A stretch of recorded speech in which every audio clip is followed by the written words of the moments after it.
What's up, family? How you guys doing today? Guess what fell into my hands? The Galaxy Note 20.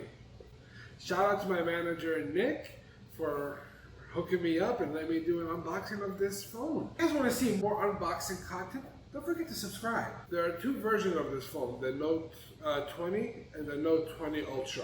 So let's go over the specs for both of these phones. So the Note 20 rocks a 6.7-inch display with a resolution of 2400 by 1080, which gives it a 393 pixels per inch. The Ultra has a 6.9-inch Quad HD display that rocks a resolution of 3088 by 1440, which gives you a 496 pixels per inch. They're both are HDR10 Plus certified, and the Ultra rocks a 120 Hz refresh rate. They both have an S Pen. The front selfie camera on both phones is a 10 megapixel with an f aperture of 2.2. The Note 20 and the Note 20 Ultra both rock 3 cameras. The Note 20 has two 12 megapixel cameras.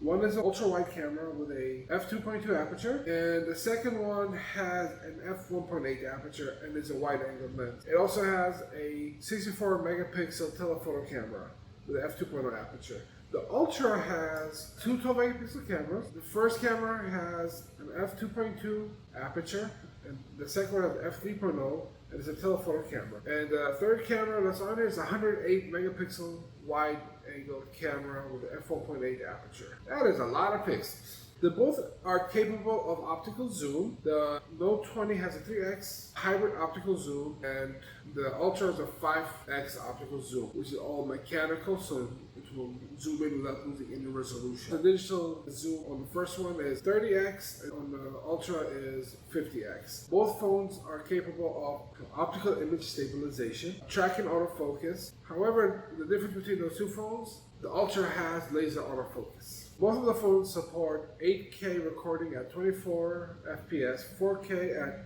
60 FPS, 1080p at 60, 120, and super slow motion 240, and 720p up to 960 FPS super slow motion. So apparently it has flaw detection, so they claim that it is impossible to take a bad picture. The Note 20 rocks a 430 milliamp battery. However, the Ultra has a larger 4,500 milliamp battery. They both support fast wireless charging 2.0, Qualcomm 2.0 fast charging, and they have USB 3.0. The network connectivity on both phones, they're 5G, you have 4G LTE, you have Wi-Fi, which is Wi-Fi AX, you got the nice fast Wi-Fi, up to 1.2 gigabits per second speed, and Bluetooth 5.0, of course USB Type-C, NFC, and all your GPSs. Both phones rock the new Snapdragon 865 Plus with a maximum clock speed of 3 gigahertz. Now the Note 20 is maxed out at 8 gigabytes of RAM and 128 gigabytes of storage. However, the Ultra starts off with 12 gigabytes of RAM, 128 gigabytes of storage. The highest model has 12 gigabytes of RAM and 512 gigabytes of storage, which is the model that I have right here. The Note 20 only supports a single nano SIM. However, the Ultra supports not only a nano SIM but a micro SD card. I think both phones need to support a micro SD card, especially since the Note 20 is capped at 128 gigabytes. The audio is engineered by AKG, so you'll have that nice audiophile audio, nice high quality audio playback. It is rated for IP68, which means it is water resistant up to 5 feet for 30 minutes. Apparently they advise you not to use it in a beach or at the pool. It has a fingerprint sensor and it's built right into the display. Let's unbox this bad boy right here. A little incision here, another incision there. Alright. We are greeted with this guy. That's all you're gonna see. We have our SIM card underneath here, our 25-watt charger, our cable, and in the box here we have some more things. Check this out. We have our SIM card remover, and in the box here we have a quick starter guide and some promotions and terms and conditions. Alright, now this bad boy over here. In the center, this is where the fingerprint reader is. Okay, on the side, we have the power button and the volume rocker. They feel very smooth. I wish Either or has a kind of ridges so you can differentiate between the both. I guess they're different sizes, so I guess that's okay. We have our top mic, our SIM card, a dash micro SD port, the 10 megapixel front camera. Nothing on this side. On the bottom we have another microphone with our speaker grill, and we have our S Pen.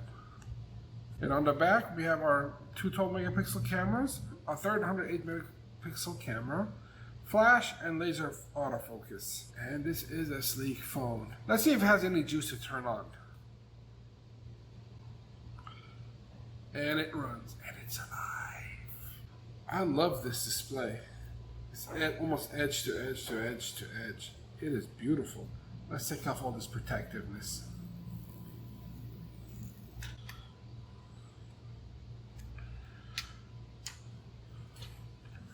Overall, I am impressed with this phone. I love the display.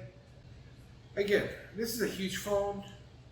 You have a spot to put a 3.5mm audio jack. Come on, guys. Stop going away. Of course, you can just buy a dongle. But why? And one thing I dislike is how huge a camera bulge is. It is massive. But of course, a case can fix that.